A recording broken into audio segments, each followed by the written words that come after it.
Ladies and gentlemen, this is Man Therapy. I don't even know what episode that we're on. We took a week break because my schedule was just freaking swamped, and it is continued to be swamped. I don't know how people this busy with kids and work, like I'm self-employed and that kind of stuff, how they do it without not going mentally insane. But it's funny, Kyle, because I was watching like a documentary about World War II, because I'm getting to that age where that's what I do for fun now. Yeah. Is watch history documentaries. But They say once you hit 40, you have a choice to make. You either start getting really into World War II history, or you start learning how to smoke meat. So I see which direction you went. hey, dude, I could I be a dual threat here? Ooh. I like smoking meat and I like World War II history. Oh, your wife's a lucky woman. Oh, dude, she does not like me. Come on. You think I could have a conversation with her about any of that stuff? No. No. Oh, she'd be riveted.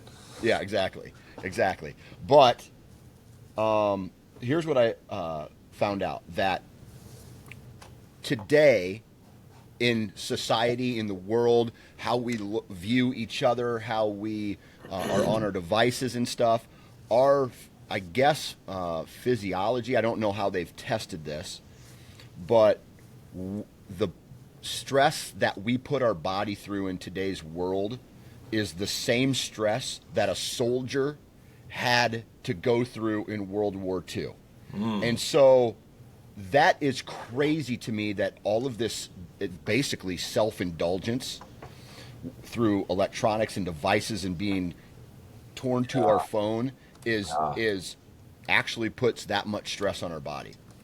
How they calculated that, I have no idea. Yeah.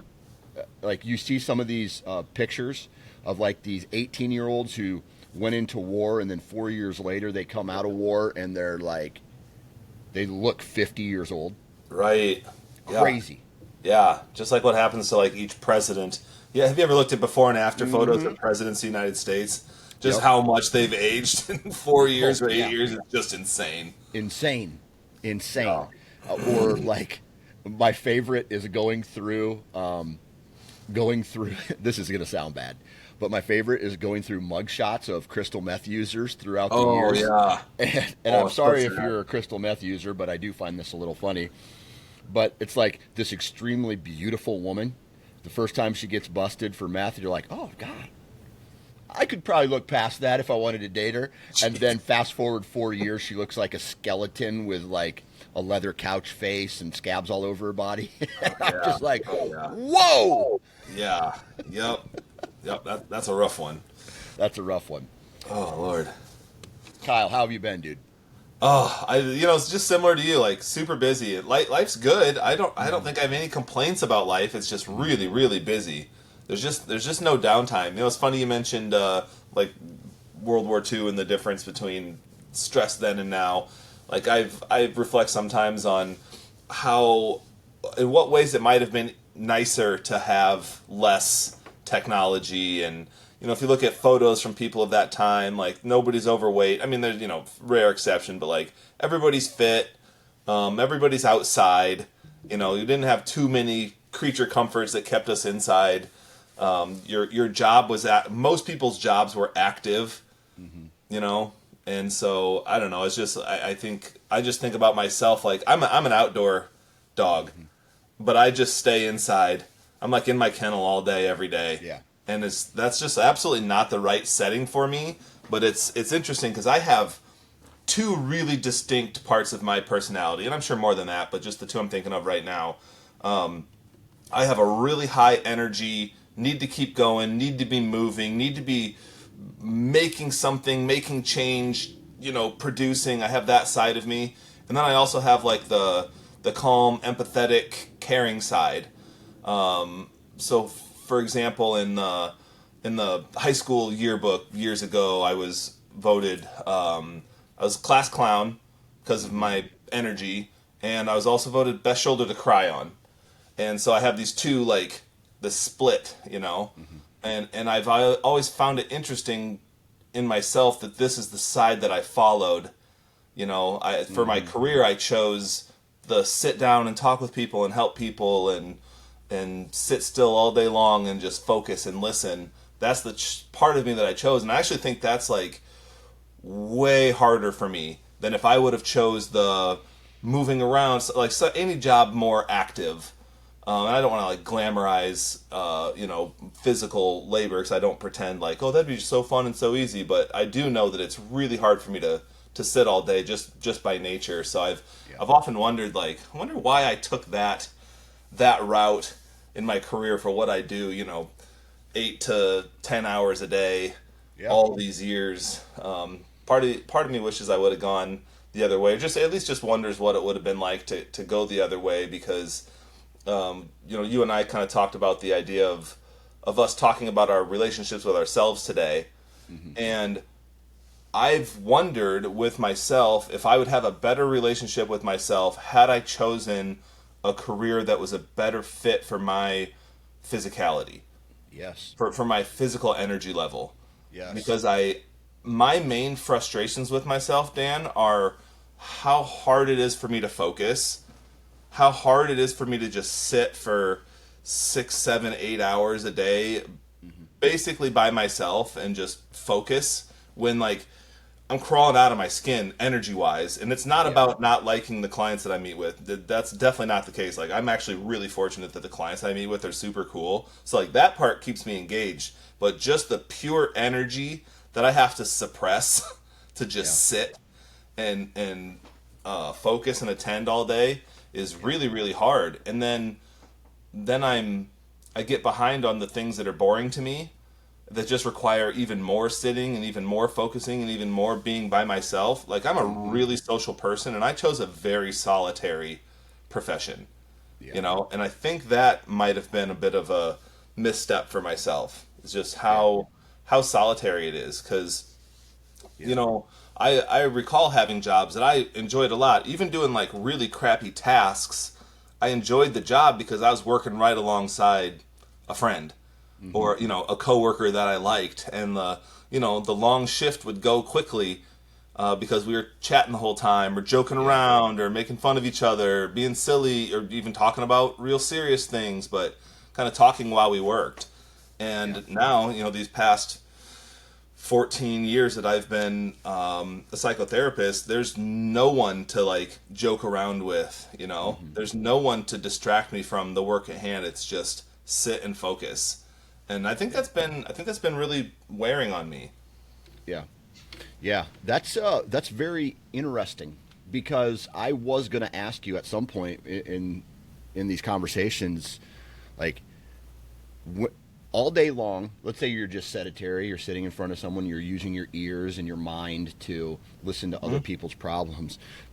How hard is it for you to listen to 8 hours of basically negativity and people struggling with themselves Mhm.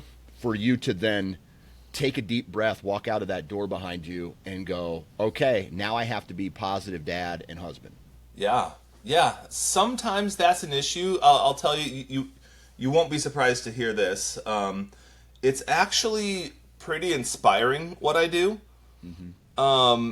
And yeah, there is a lot of negativity for sure, but actually one of the coolest things about my job is getting to see people make changes and see people improve their lives and see people take the really hard steps that they need to take to make things better. Mm-hmm. And so like a lot of that's actually pretty beautiful. Another thing about, hearing people's problems all day is it really humbles me and puts things into perspective for me. And dude, I can't even tell you. I'll just say it really openly. I can't even tell you how many times, I've maybe gone into work in a bad mood or been annoyed with my wife or just thinking negatively about her, and then meet with like two or three or four or five people that day that are negative about their partners Right. or have like or even have way worse things going on than me, and it's like a big wake up call. Yep. Kyle, you don't have things that bad, or like, Yep. when I try really hard to practice what I preach, Mm-hmm. and everyone does this. There's this process called parallel processing. So it's like when I'm in session with a client, I'm talking about their stuff and I'm helping them with their stuff, and I can't help simultaneously be Right. thinking about mine. And Right. like, if I'm talking with some guy about his relationship with his wife, like I can't help but also be thinking about my relationship with my wife. Right. So there have definitely been multiple days when I've been doing that, and I've come to the realization like, oh, okay, like I need to be nicer to her, or I need to be more appreciative, or I need to go home and give her a hug, or I need to, like, oh, I actually have it really good. Like she's really cool in a lot of ways, Yeah. and so in that way, my job can be super helpful. Yeah. Yeah, Yeah. and I Do, I don't what find it all that about hard to leave and go home in a good mood. yeah? Do you ever have a scenario where like you have to turn therapist off and just be husband and dad and stop like looking into the depths of people's being in order to like like Oh stop yeah, evaluating me, just oh be yeah. just be my dad or just be my husband. Yeah, oh yeah, for sure. I'd be really interested to hear what other counselors have to say about that. Hmm. I think that I think I'm mostly out of therapist mode. Yeah. Honestly, I don't think people in my life would super appreciate it if I was always in therapist mode. I don't Right. think I maybe I can't turn it off completely. I think I like using the good listening. That's the part that maybe I don't turn off. But yeah, I'm not trying to like impart wisdom, and I'm not trying to like help everybody dive deep all the time with anything that they say. Honestly, like I heard one counselor say when somebody asked them a similar question, they were like, "Oh, do you keep working when you're not getting paid to work?" And the person's Yeah. like, "No." The counselor's like, "Yeah, me neither." Yeah. It's kind of Yeah. easy to turn off. Now, I will say, I think I turn off the behaviors.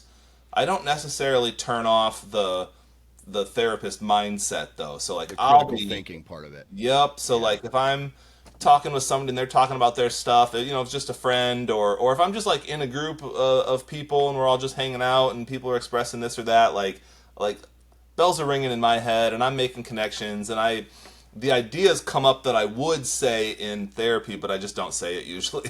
Right. Depends on how Right. close I am to the person too. I might actually let the stuff slip out, but most of the Right. time it's pretty easy to stay out of therapist mode. It's nice to have it to slide into though, if I Yeah. really need to. So like, I'm of between my wife and I, if there's like an issue going on with one of our kids, let's say there was some event, some negative event happened at summer camp or something. My wife dives right in and starts grilling, and I'm a lot more likely to take a slower approach to it and more relational approach and not put the kid under pressure to talk about the stuff, and so then that way they feel more comfortable and they end up saying more and saying what they really mean. So I think I really appreciate having that skill that I'm able Mm. to. I think a lot of other people want this A to B connection, and I Hmm. think that counselors, just through experience, are able to say, "Oh, I can draw out that information, but it's going to be A to B to C to D to E before Hmm. I get there." But it's going to be a Yeah. way better pathway than trying to browbeat somebody into giving you information. Yeah. Yeah. That's I don't know why. Like I feel like a good dad because I feel like I've raised honest kids. Mm-hmm. And the cool thing about some of my kids are, tell me what you did you do this? No. And I'll just Stare. stop for a second and I'll go, I want the truth right now. And then they'll be like, "Okay, I did it." Like Yeah. like they'll lie to me once and then it's almost like I know better. Oh Tell yeah. me the truth right now. Okay, I did it. Right? And it's Yeah. like Yeah. I don't know if that means good parenting, but I can get them to tell the truth, which That's right. is No, you've got a and, good and dynamic. I don't usually have to threaten them Yep. anymore. Or if I do, I say sometimes I go, okay, that's fine. But if I find out something different through facts, then you're going to be in really big trouble. And they're okay. Oh yeah. Well, yeah, I did it. I did it. Okay, Dad, I Yeah. did Yeah. it. All right. Well, now let me tell you the story. Yeah, yeah, exactly. Yeah. Yeah. No, I really like that. I really like that technique a lot. And so like as a the how we view ourselves, how like this relationship with ourselves. Okay, that's the topic that we're trying to unpack here today. So, how do we even know what the relationship with ourselves is? Because I feel like a lot of people, including myself, we just go through life and we don't even know that like a relationship with ourselves. What's that Yeah. even mean? So Yeah. what like when we talk about that, what does that mean to you? Right. No, absolutely. So to me, it's how do you treat yourself? How do you think about yourself? How do you talk about yourself? How do you talk to yourself? What's your inner dialogue like? What's your if somebody could step into your inner world, what would they experience? You know, what phrases would they hear and what tone of voice would they hear if they could eavesdrop on your inner dialogue? Like that's what I'm talking about, relationship to self. And there's other aspects of it too, you know, which is how much you follow through with things that you want to do or say you're going to do or things like that. But I'm really more talking about your emotional connection to yourself. Yeah. So I'm interested, Dan, if I could be a fly on the wall inside your mind when you're talking to yourself on a daily basis, what would be the tone and tenor of your inner dialogue? Probably boobs and butts. Yeah, yeah, absolutely. Just I'm like not asking just what's like on the. dude stuff. Just Yeah, dude stuff, right? All the time like, "Hey dude, slam dunks, home runs, boobs boobs and butts." right. Like Sean Kemp and tomahawk dunks Oh, for sure. with a cheerleader jumping up and down. Like Oh yeah, big no. time. And then you're like, oh man, that's a nice shovel. Yeah. Ooh, Yeah. this is a good tool. This thing's sturdy. Exactly. Yeah, Exactly. yeah. No, like I was thinking about this the other day. What goes on in my head? Um, First off, I'm trying to think of how I don't know why my mind just keeps going to obstacles and problems and how I think about those. So whenever I need me to be committed to something, I have an internal dialogue with myself. Let's say like working out, or I have this little mantra on my desk here that just says "grind till you die." Okay, Yeah. and that's just something that I put in front of me every day in order for me to understand that if you want to be successful, you have to work for it.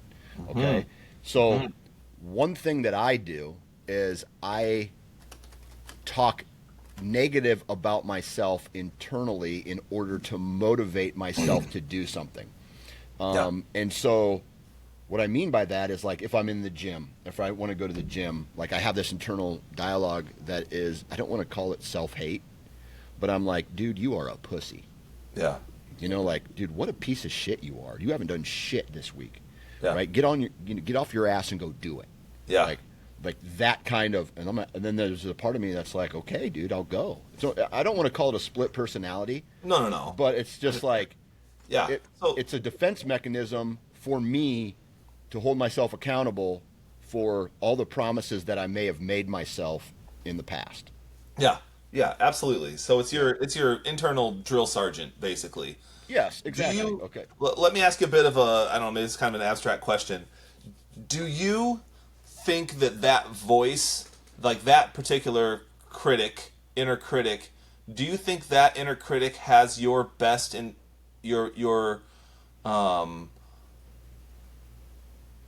your best intentions in mind? Your best well-being in mind? Like does that voice care about you? Is that why you are okay with that? Yes, Uh-huh. Yeah. but just like every voice that runs through a person's head or every thought, there's different levels of everything. This is how I'm viewing it. Like Yeah, yeah, I do. there's times as a father where I need to be a drill sergeant, I feel. But then there's also times as a father where I need to be very caring and empathetic and be a better listener and just be like, okay, tell me your problems. How can I help? Versus get off your ass and go empty the dishwasher. Like, Yeah. like there's different Right. scenarios, and I think there's times when I personally need to be motivated by a heavier type of Yeah. hammer, so to Yeah. speak, than a like a version of me like, oh, dude, you're doing great. Just keep up the good work. Well, actually, no, you're not doing great. You've Yeah. slacked. You've slacked in the gym this week, and you've slacked at work this week. So now what's Yeah. going to happen? Time is money. You've slacked so much that you're going to lose any gains physically you've had, and your business is going to struggle. And then if your Yeah. business struggles, you're self-employed, so therefore the money's not going to come in like it probably should. And then now you have to have this debate like, oh shit, all these Yeah. things I've promised to my family and the people who are involved in my business are going to struggle. And Yeah. it's your fault. Nobody else's but your fault because you made the decision on what you want to do. So Yeah. I think there's a part of it that's really necessary. Oh yeah, I really agree with you.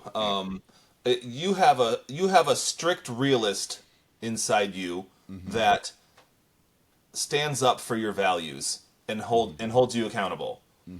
And I think it's what I mentioned a minute ago. I think it's really important that you have that that you have that understanding that part of you has your best interests in mind. Because I don't think everybody has that. I think a lot of people do, but I think it's like people get themselves into really deep trouble when they have critical voices that don't have their best interests in mind. Yeah. When all their critical voice does is tear them down. Yes. Or it paralyzes them. Yeah, paralyzes them. Yeah, and I have to be a little careful with that. That's why I was interested to hear, because I know that you're a driven person. That's why I wondered this question. I wanted to hear your take on it specifically, because I see you as a driven person and a disciplined person. Yeah. I can definitely go both ways with that internal critic. That sometimes it like builds me up, and other times I just make myself feel like shit. Yeah. Yeah. And it's less about making myself feel like shit because I also have another voice that is somewhat critical. It's not like drill sergeant type. It is more of very analytical, where it's like, hey, dude, in order to get to the goal that you've set for yourself that's on this whiteboard behind me, you have to go through a process to get to that goal. That's not just hey, I'm going to keep doing what I'm doing and it's going to get me this goal. You have to change the process in order to achieve certain goals. And that could be a potential way of thinking for me, or it could be activities or smaller check boxes and goals to reach the ultimate bigger goal, right? And sometimes there's the oh, you're I still have that you're not good enough voice in my head. Like I'm assuming most people have. Yeah. But and there's times there where that voice wins, and I go do something that I probably shouldn't be doing, like from a business or and that's one of the reasons I quit drinking, and I think we talked about this on the other episode. Was like there's a voice when I drink that was like sit on the couch and watch TV and don't play with your kids. It's hot out. Why would you want to go throw the ball to your kid in the heat? Yeah. And when I eliminated that, then I eliminated the feeling of tiredness on certain times a day. And I was like, you know what? I'm good to go now. Like you start, it's almost like it's a chess match in your head of what voice you actually need to step up. And maybe there are times where that, dude, you need to relax for a second because you're so fucking stressed out. You're going to blow. Yeah. Take a chill pill, man. And that guy could win some days. But then it's almost like they all have their own role, that feeling. They have their own role at times, and a majority of the time the good guys win, but there's days where I call them the bad guys win, but it's not necessarily a bad thing. It's like you lose the battle, but you don't lose the war. Yeah. Yeah. Right. That makes sense. Yeah. Nobody's out here perfect gaming life. Right. What about you? What rolls around in that head? A thing that I want to work on with myself is not focusing as much on the things that I don't think I'm doing well. And that doesn't mean like turning a blind eye to them. It's just that it causes a lot of anxiety for me. And I think the remedy to that for me would be action. Like there's the reason that I feel anxious is because there's things that I know I should be doing that I'm not. And that's a product of what I was mentioning earlier, where I sit all day and I have all of this energy, and it takes Yeah. everything that I have in me to just sit and focus for, Right. 6 to 8 hours straight. And then after that, then I'm supposed to do a bunch of like boring administrative type work, and I'm just like, I just don't have anything left in the tank for it. So then that stuff Right. starts to build up, and then that makes me feel really anxious, and I feel then I start to get really really critical with myself and start to feel really down, Hmm.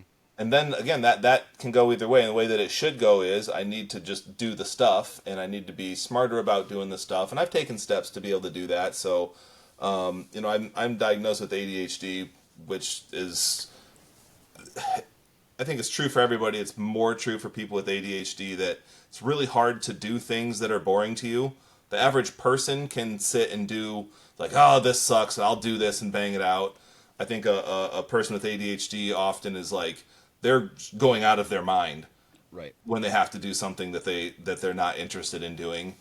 So that's a thing that I've really fought for a long time in my life, and getting diagnosed really helped me a lot because then I was able to start taking medication. And dude, I'll never frickin' forget the first time that I took ADHD medication. I sat and just focused on my boring paperwork for like a full hour, and I got more done in that 1 hour than I had gotten done in like 3 weeks. Hmm. And I just like sat back in my chair and I was like, oh my god, is this what it's like for people? Are people able to just sit and like do things they don't want to do? Because that was like, I mean, that's driven me absolutely crazy for, more than a decade in my career of just feeling like so shitty for being behind, and why can't I sit down and do this boring stuff? And that's the stuff that like takes up a lot of my headspace when nothing else is distracting me, is like all the things that I haven't done yet, the things that I feel behind on, that sort of thing. And Yeah. so once I started taking medication for ADHD, I was able to like actually sit and get a bunch of stuff done. It felt incredible, and all the like the generic folk wisdom of like, oh well, just don't look at your phone, or don't open any other tabs on your computer, or be in a place with fewer distractions. Like none of that ever worked for me Hmm. because again, I was just crawling out of my skin when I was Yeah. trying to sit and focus on boring stuff. But when I take my medication for ADHD, I can do it, and I Yeah. can just not look at my phone, or I can like put my phone in a different room and not go get it, and I won't open another tab. I'll have the urge like, oh hey, something popped into your head that you're interested in. Go check that out. But if I'm Yeah. taking my meds, I'm like, oh yeah, that is cool, but I'll do that later. Like right now, I'm working. Yeah. you know. Yeah. Dude, So I, that's I have that too. I have a bit of that too. But I have to ask you a question about medicines and medication for the ADHD. hmm Okay. So you are taking meds in order for you to focus on something that you honestly don't want to be doing. And I'm not saying like your job and your career, but right. what I'm saying is you have a hard time. You're built in a way where Yeah. sitting down and filing papers and doing copy and paste bullshit is hard for you. Yeah. Okay? And it really now, if you were a concrete guy, or if you were on a factory line, or in another career, do you feel like you would still need that type of medication? Dude, not at all. Yeah. I think you described it exactly how I describe it to myself. Yeah. That there's a lot of parts of my job that I love, and I don't need the meds to sit there and like focus with clients, because when my mind drifts with clients, I can bring it back because I am actually Yeah. just plain interested in them. Yeah. But yeah, I'm absolutely taking a medication to force myself to do something that's just really goes against the grain of how I'm wired. And I Yeah. really think that if I would have gone into a career that was more active, that I wouldn't need to take it. I mean, I like, so then the classic question that people ask themselves is, oh, what, if money weren't an option, what would you do? Or if you knew you couldn't fail, what what career would you pursue? You know what I mean? And that's supposed to reveal your purpose in life or whatever. Dude, one of my favorite hobbies is like building trails in the woods for dirt bikes and four wheelers and stuff. And I think about what stuff would I do that like I get so into it I forget to eat. Like Yeah. I know I need to take a drink, but I just don't even want to stop doing what I'm doing, and so Mm-hmm. I just don't even take a drink, and I only Yeah. am forced to, and I'm like so dizzy that if I don't, I'm gonna pass out in the woods. You Yeah. know, like that sort of thing is where, dude, I could if I start doing that, time just goes by, and I have no idea how much time has gone by, and I literally don't even want to stop to take a drink. Yeah. I would not. You would not have. I would pay you to let me do that. You wouldn't even have to pay me, and I Yeah. wouldn't have to take meds to focus on that stuff. I just get Right. excited about it. Isn't that crazy though? Like in this world that we live in, the first answer to a problem, and I hate to say it, I see it with kids. Don't get me wrong. There are kids that I know who definitely need ADHD medication. Right? They need it. But then there's other kids who are just a little bouncy. You know, they're a little fired up. And the answer to that, they're good kids, but the answer to that is we need to slow you down because you don't fit in this lane where everybody else can sit and be very, like, dude, Oh yeah, that to me is not cool. Like, yeah, and the educate, and this is my view on the education system. Like those kids are getting drugged every day, and I take drugged. Take the word drugged how you want to take it. I don't mean like roofied drugged, but right. I mean like Medicated. they're getting medicated daily because the education system will not change to allow them to have a different type of education, Yeah, right? So now yeah, we have to medicate them in order to get them to fall in line yeah, and do this. And those yeah, damn kids, they're not themselves. They yeah, slow down. You can see it in their faces and shit like that. And I'm just like, okay, some kids need it. Some kids definitely don't. And I like, yeah. and that's the same thing with like, there are also people in this world, and this is I'm kind of skewing off here, but it's on my mind Right. and I want to Yeah, say it. go for it. We can do whatever we want.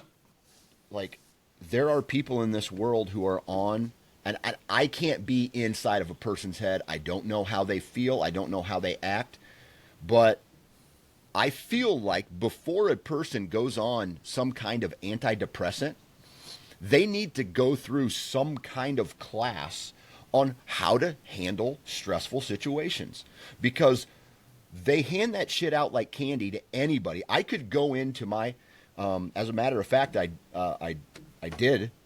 I personally tried antidepressants once, Mm-hmm. and it did the opposite of me. It made me feel sad and gross and slow and glue, and so I didn't do it anymore. Yeah. And so if that's what's doing it to me, there's got to be other people where the doctor's like, here, how about I give you something to take the edge off instead of talk about your problems, don't swallow them down deep, figure out solutions that are not medicine based, and Yeah. try to live your life, because you figure that out, the rest of your life is going to become easier, Yeah. right? Antidepressants are a band-aid for a lot of people that are unwilling to deal with the life that they actually have. And I cannot support that. Now, there's always an asterisk with those comments. Right. I do know people that are very close to me, I, like friends who are on that stuff because they might need it, right? And so maybe they need it, maybe they don't. But I also feel like, and I don't want to, like, here's what I'm talking in circles here, but what I'm getting at is there are people who definitely need that stuff, and then there's other people who I don't, but you can call me judgmental if you want. I just feel like the first answer for a lot of people is meds when it should be, let's talk about it. Let's find alternate ways to maybe we change your point of view, or we change the way you think, or we change the way you approach a problem instead of getting freaked out and going to, nuclear stress level Yeah. and saying, I can't handle this. We take a step back and go, hey, let's try this practice where we count to 10 and then we say, okay, is this serious? Is it Yeah. serious enough to where you need this? And then I don't know. Yeah. Again, that's probably me being really judgmental.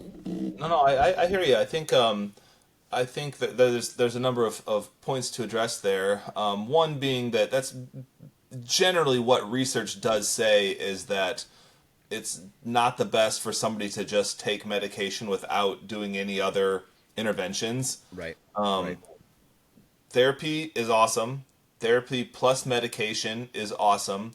Medication on its own is not that great. Mm-hmm. Um, a lot of times people go to doctors because they don't know who else to go to, and there's less stigma to go to a medical doctor than to a therapist. So they'll go to their doctor and say, "Oh, I'm feeling X, Y, and Z," and doctors aren't therapists. So what do doctors have to offer? Medication. Medication. That's what I'm talking about. Yeah, yeah, Like that's what I'm talking about. You're saying you feel a way. A doctor can't take your temperature.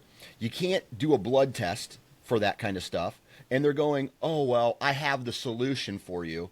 And that's medicine that you may or may not need. It's almost like, it's like, God damn, I am so, this is like a serious topic for me. It's like people who are overweight. Oh, well, dude, are you willing to change your diet and exercise? That's going to cause a lot of your problems to go away. No, I'm not. I'm going to take Ozempics, or I'm going to take. I need a heart pressure medication, which I'm on. I'm on blood pressure meds. I've lost weight and I'm still on them because my doctor says it's genetic, or I have a higher blood pressure even when I'm healthier and stuff. So, I mean, that might be the pot calling the kettle black, but at the same time, I'm sorry. Like I get fired up about. No, you're good. Again, this is our space to talk about whatever we want to, Dan. Yeah. Yeah. Oh, the doctors and psychiatrists that I respect the most are the ones who. It's a bit paradoxical, but there are psychiatrists out there that aren't med pushers. Mm-hmm. There are psychiatrists out there that if you come to them and say, "Hey, I've got I'm struggling with X, Y, and Z," and it's like they recognize it as depression, then they do a good job of educating the client of like, "Hey, there's a lot of lifestyle things that can really be impacting this. Like the main ones would be like sleep and exercise and how much quality time you get with friends. What's your stress management like all these things, right? They start looking at all the important areas and aspects of your life, and I know some doctors and psychiatrists that will encourage people to go try those other avenues first. They'll say, "Hey, go. Sounds like there's some pretty glaring issues here. Your sleep is garbage. Your diet's garbage." Obviously they wouldn't talk like this. It's just me, being flippant, but your sleep could use a lot of work. Diet could use a lot of work. You haven't even seen a friend in 6 months. Like all these things, I'll say, go address some of those things, and then come back to me, and we'll talk. Mm-hmm. I have a lot of respect for that because those are the things like so medication. In my mind, most of the time is used. It should just be a tool.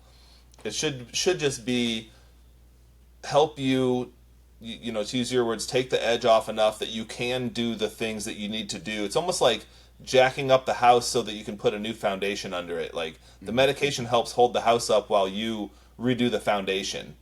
So if I'm struggling with depression and my sleep is horrible and my diet's horrible and I haven't seen friends and my work is super stressful, okay, the medication can help like lift some pressure off me so that I can start addressing my sleep.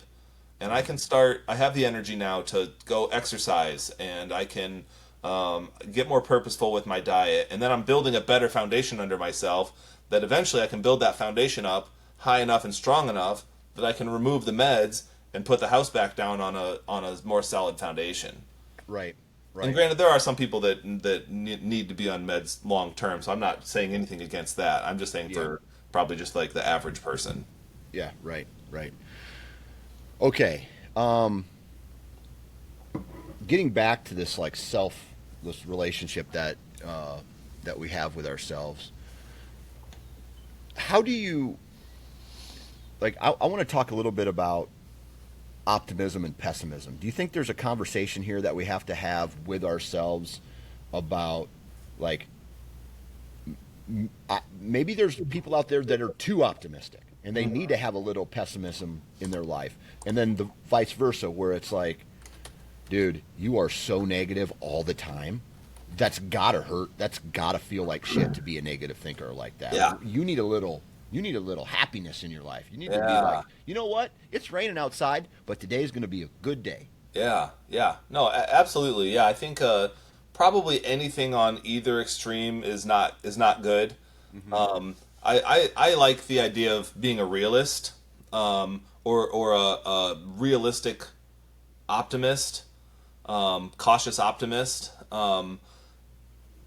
I think we get to. I think a person can dig themselves a deeper and deeper and deeper and deeper rut with pessimism, because pessimism feels a lot like, oh, I'm going to be aware of problems so that they can't surprise me.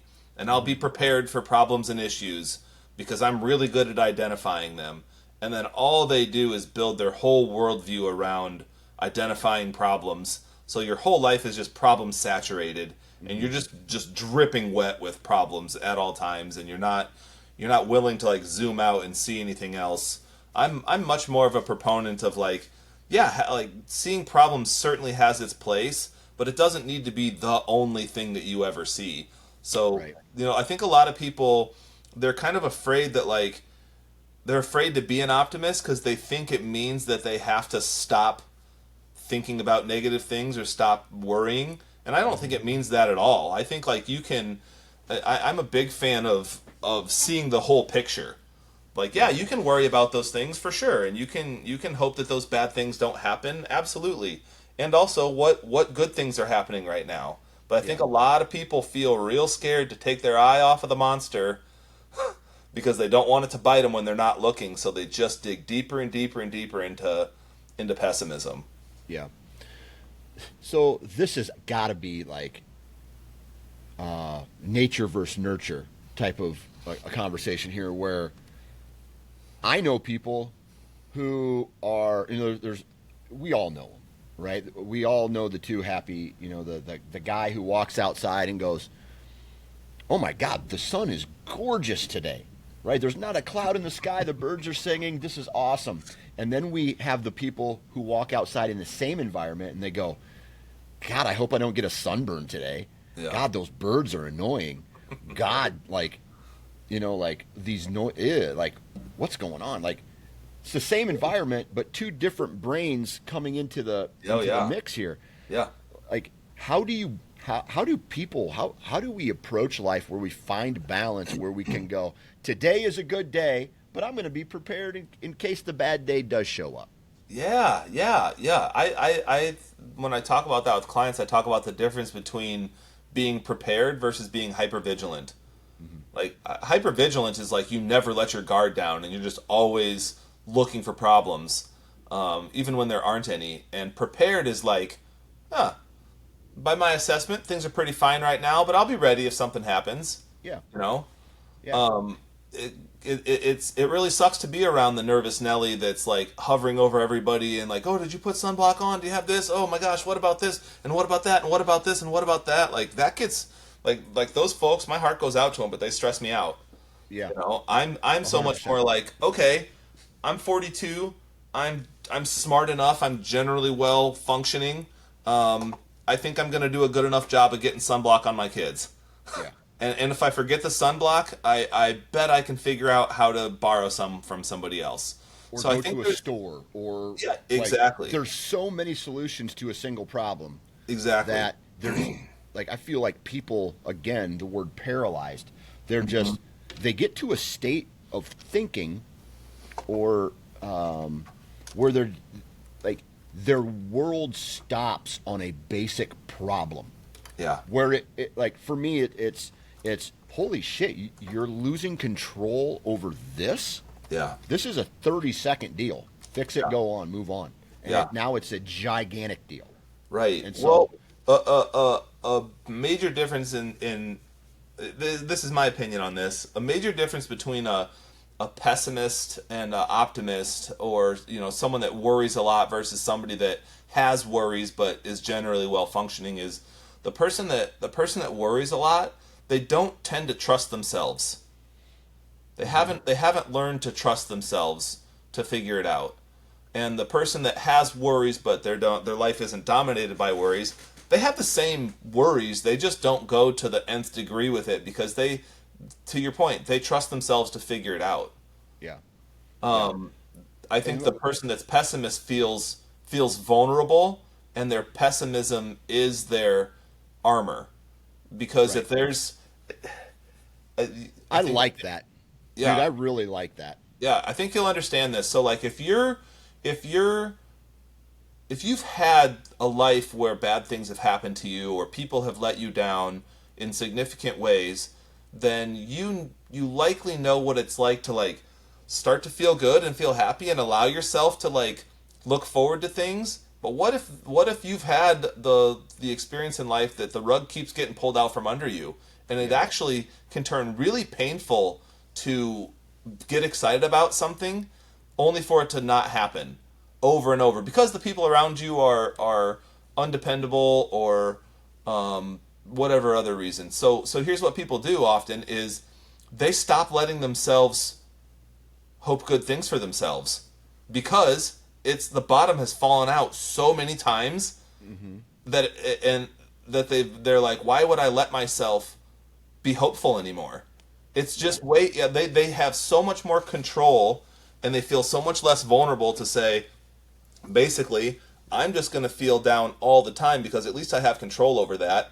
Feeling down all the time is manageable and predictable. It's way better than like feeling good sometimes than having somebody punch me in the stomach.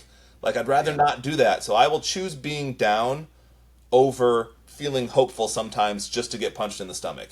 Yeah. So I want to throw a scenario in here. I have two scenarios. So remind me, because I'm going to go to the lane of marriage first and friendship second. Okay. Okay. So marriage first. What do we get when we have like a pessimist and a optimist together? You know, you always hear that opposites attract type thing. Yeah. Yeah. and and we have a scenario where we have a pessimist who's worried about everything, who is negative in certain scenarios, and we have a person who is happy um, and a positive most of the time. And then like the pessimist, is there scenarios where the pessimist looks at the optimist and goes, you're not taking anything serious, Oh you yeah. think this is a joke. This is Yeah. not a joke. Bad things could happen, and blah blah blah. And then Yeah. the optimist is like, "Whoa, hold on. I have the same concerns you do. I just don't worry about them." Like, and then it starts this tension in this relationship. Yeah. How does a pessimist and an optimist get along? Oh yeah, man. So I think you're already onto it. I think again this is just my opinion. So this isn't like after years of scientific research on this on my part. So just my opinion that I would think that the pessimist would likely be triggered by the optimist. Hmm. That the pessimist hearing the optimist be so optimistic would scare the pessimist even more and think they need to be even more on guard. So it would like push them farther in the direction of pessimism. I think they would dig deeper into their pessimism. I think it would actually probably not that a pessimist couldn't like turn it around, air quotes, turn it around on their own, but I actually kind of think that's much more likely that the optimist would have more influence in the situation, and the way that the optimist could have influence, not control, but influence, is that the optimist would have to be understanding and empathetic and slowly disarm the pessimist by showing demonstrating that they really do understand why the pessimist feels the way they feel and has the fears they have Yeah. because only once somebody feels understood are they willing to start taking steps away from their position. But I'm going to defend my fucking position if I don't think you really understand where Yeah. I'm coming from. And so if you're too quick to just give me solutions and too quick to say, "Oh no, just think about it positively." Yeah. Because you don't. You're telling me that you don't understand where I'm coming from. So I'll just Yeah. double down. Do you think a lot of times optimists get in trouble because they get like worn down and worn out by a pessimist? Where you're just like, man, whatever you want. They Yeah, they give yeah, up their their, I don't want to say identity, but they give up their dog in the fight Right. just to like, dude, Right. I don't have the energy for the Yeah. negativity today. Yeah. You win, you go Yeah. do whatever you want, just so the optimist is like, I gotta save a little something for me Yeah. today. Oh yeah. Yeah, I could totally see that dynamic playing out. I've often noticed that whoever's the most stubborn wins. Yeah, It's not I wish it were the case that whoever's right won an argument, but that's not always the case. It's like right. I think it's especially true in relationships, and feel free to like push back on this, but I actually think in relationships it tends to be whoever's the most stubborn wins. And that's Yeah. unfortunate. I mean, that's with parenting too. I Oh mean, yeah. like, man, Yeah. there's times where my kids lean in and they lean in, and I think we've talked about volcano dad a little Yeah. bit before in the Yeah. past, where if I don't have the energy to even go to volcano dad, I'm just like, screw it, dude. You have the goddamn candy bar, right? Yeah. I don't give a shit. Just shut up. Like I hate Right. to say it, but like Right. that's real right there. Oh It's yeah. just like, okay, well, Jesus, man, I'm gonna give up. And then there's other times I stand my ground. And I'm like, I told you 6 times you're not getting a candy bar, Yeah. so stop asking the questions. Yeah. All right. Yep. Yep. Whoever's most stubborn wins oftentimes. And so, yeah, I really think an optimist has to kind of play the long game with a pessimist, and they have to start with empathy and understanding first.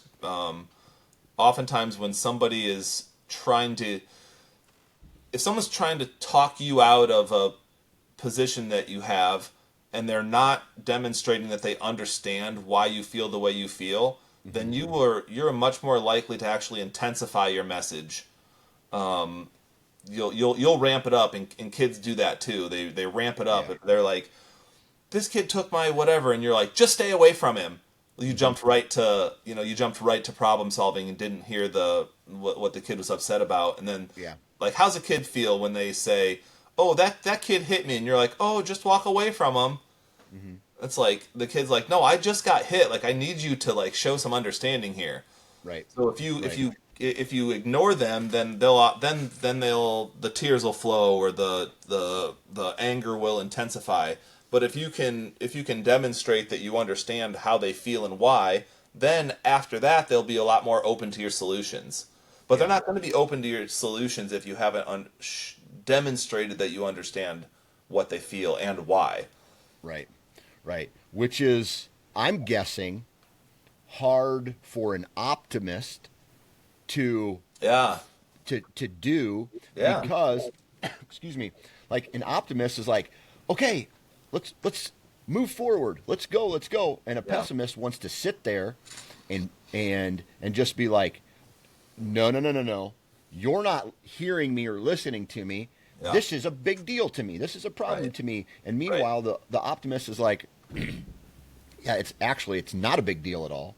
Yeah. And so now, in order for me to move forward, I have to take time out of my day to possibly slow down, sit down, Yeah. listen to you and your opinions and voices, Yep. and then take the long road Yeah. to happiness instead right. of starting out with happiness. Or Yeah. that's just an Yeah, example, right? no, I like how you said that. Yeah, Yeah. yeah. No, I appreciate that. That is true.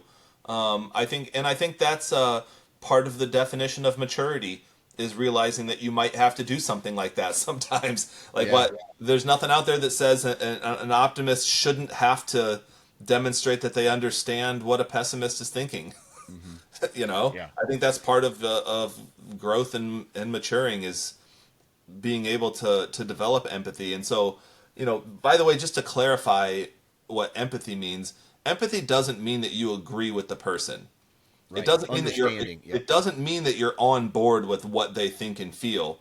It just means that you understand what they think and feel and why. Right.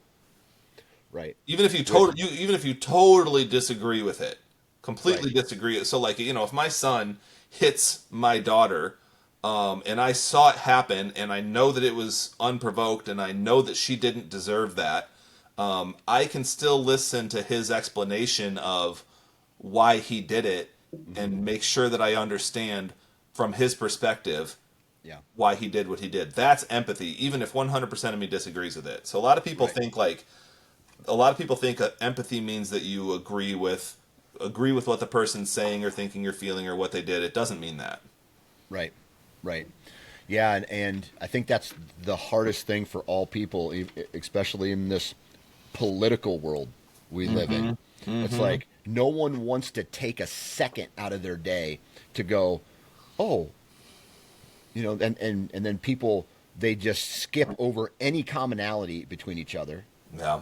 And maybe you call that political, you call that feeling, you call that, like maybe you and your neighbor have a disagreement about what is safe for a kid and what's not safe for a kid. Yeah, And instead, right. nope, you will not do this. We will not do this. I will not vote this way, blah, blah, blah. And it's just like, holy shit, everybody's so grounded into every single way of thinking. No one wants to even listen Yeah, to I the, agree. That's a major to problem. the It's other person. being siloed into your views. So I think that's another Exactly. area of maturity is being able to talk with people that have different views than you, and then actually even deeper than that, like purposefully seeking that out.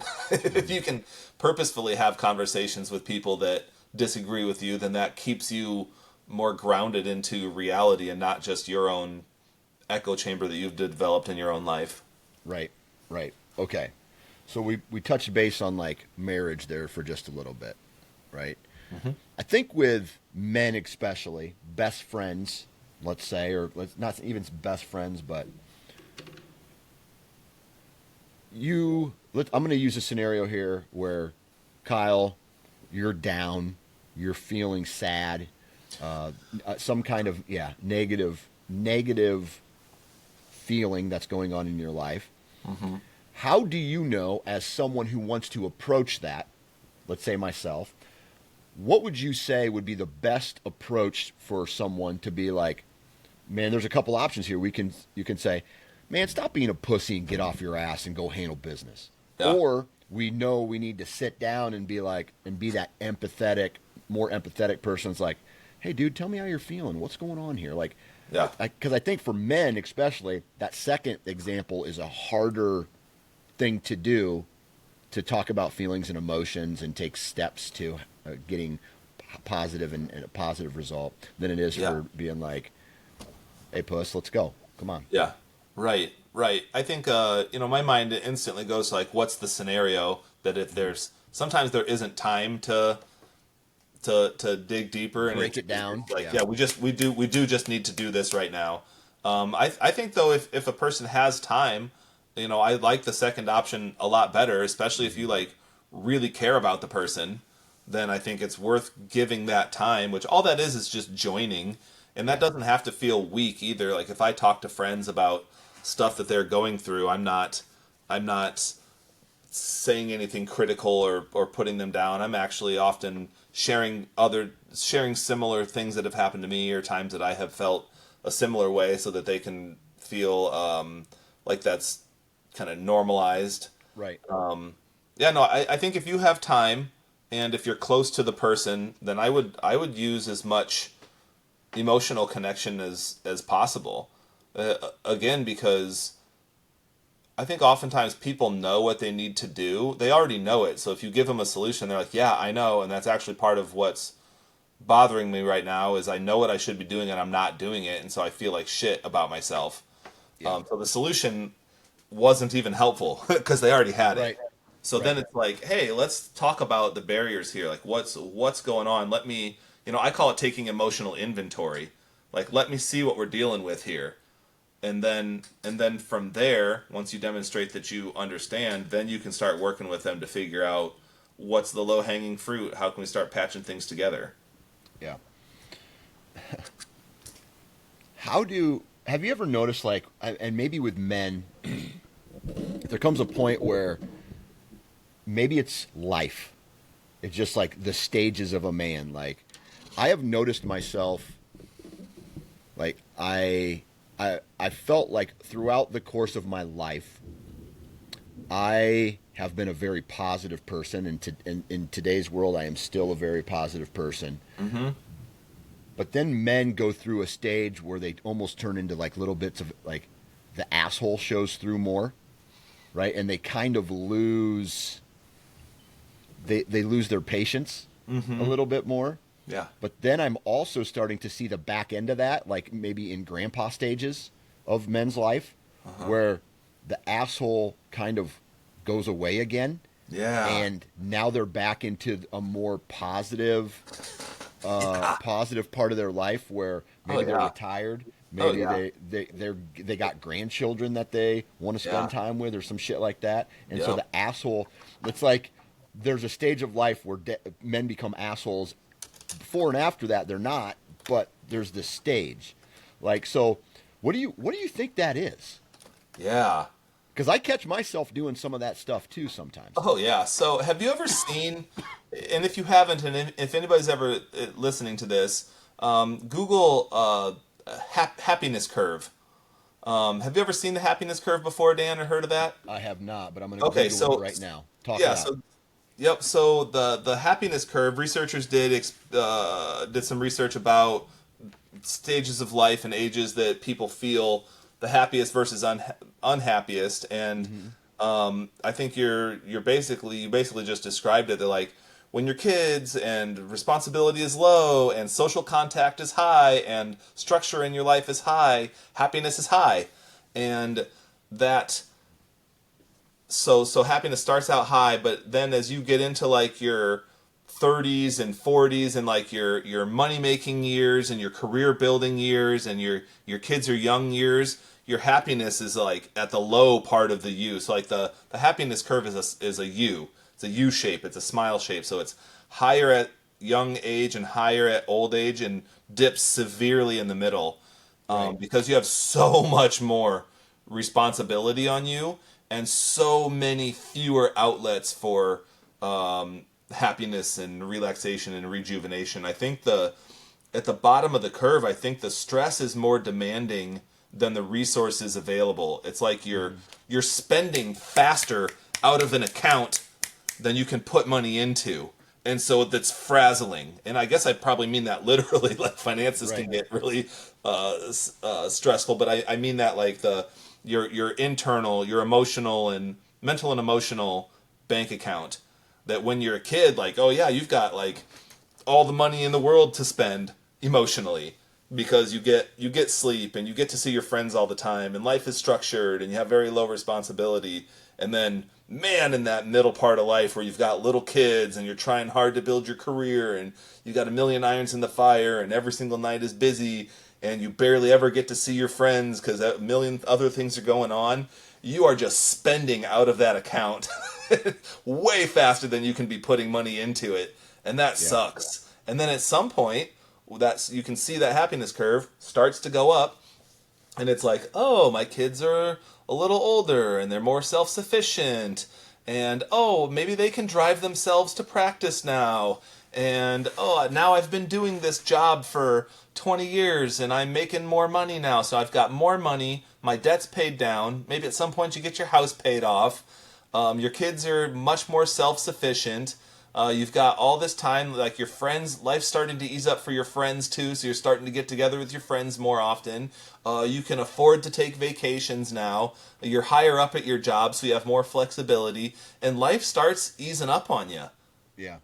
So I think a lot of times when I talk to middle-aged men, it's like, hey, this is normal. like we just got to get through it. Like Right. get through this in a way that you respect yourself, and it will all be worth it. Like Yeah. right now, try to take good care of yourself for sure, and also recognize like yeah, this is just what happens right now. Yeah. Man, there's so many. So I typed it in. There's so many crazy graphs, right? And so the Uh-huh. one that I picked up, and who knows where this is coming from, so I don't have a source for this information Right. because it's on the fly here. But married or in a domestic partnership, people are happier, according to this study, than unmarried people Mm-hmm. throughout the course of their entire life, Yeah. which is crazy. So like people that's a joke, but also serious, right? So like people like that are in my age, unmarried, are way more unhappy, according to this graph, than people uh, Yeah. who are married. And then so the other one that pops up, and men, and I'm a man, so I'm interested in sex, right? Yeah. Men are associate sex with happiness at a much, what is it like 20 it's more than that. It's like males obviously sex means they're more happy. So if they're in a relationship where throughout the course of their life they Mm-hmm. have the amount of sex that they want, then Mm-hmm. their happiness level is great. So Yeah. that, what does that tell you about a man? If your man's unhappy, ladies, hey man, Yeah. take him to the Right. bedroom. Yeah. Solve that problem real quickly. Yeah. Let's go rent a billboard, man. We'll Yeah, we'll put that exactly. study up there. And so Put women, the QR however, code for that up there. yeah, right. So women, however, are not. They do not associate sex with happiness in any way, shape, or form. So Right. cool. Oh man. Yeah. And Well, then, of course, women, according to this study, like men versus women, women are more unhappy. Women are more unhappy than men throughout the course of their life, except when they get to an older age of maybe like post retirement.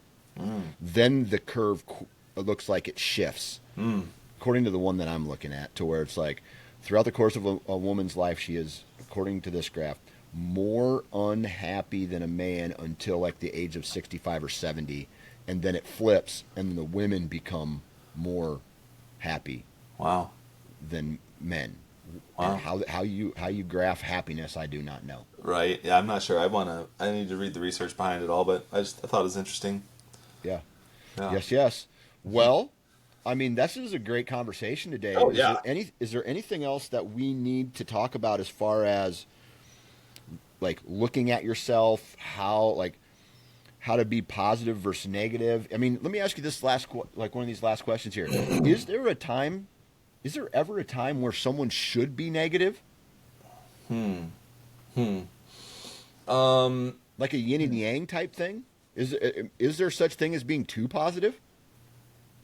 Yeah. So I think my quick answer to that is I think people should feel their feelings. Hmm. I think we need to make room for all of it. I don't think that optimism should be dismissive of your true feelings. So Hmm. I think a person can use their feelings as a barometer for how things are going. And so, like, if a loved one dies, I think it's you absolutely need to like let yourself grieve. And Hmm. sometimes, they say the feeling is the healing. So sometimes you really do need to allow yourself to be down. Like sometimes you just need to ugly cry. Sometimes you just need to let yourself be really down. After a breakup, like people try to move on too quickly, Yeah. and like the folk wisdom there is like, oh man, just don't think about it.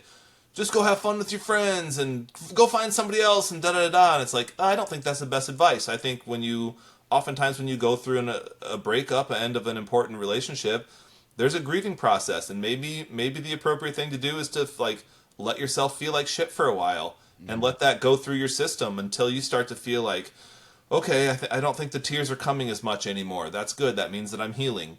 And then you Yeah. can start to like gently let the optimism come back. But I think if you're using optimism to squash real feelings, I don't think that's healthy. So again, Yeah. I want the complete picture. I don't want it skewed towards pessimism, and I don't want it too heavily skewed towards optimism. I want to be able to see it all and then to be able to choose a helpful attitude. If that makes Yeah. sense. And I got to Amen. wrap up soon because I have a client next. But Yes, sir. Well, I'm going to respect your time. I don't want you to cancel on this, dude. But I appreciate your time as always. oh yeah, Do us dude. a huge favor. Go to Spotify, iTunes. Leave us a message. Leave us a 5-star review. That helps us get our foot in the door with what we're trying to do here, and that's to reach men who are thinking and feeling a certain way or don't know how to communicate with themselves or others, or or even just for entertainment purposes where you can reflect on maybe what you're hearing here and go, hey man, how's my life like that? Or what do I need to do different in my life to get the results that I want? So I'm all about good vibes and sharing this message. Kyle, man, I appreciate your time. Any final words before we shut it down? Nope. Appreciate you too. Thanks, Dan.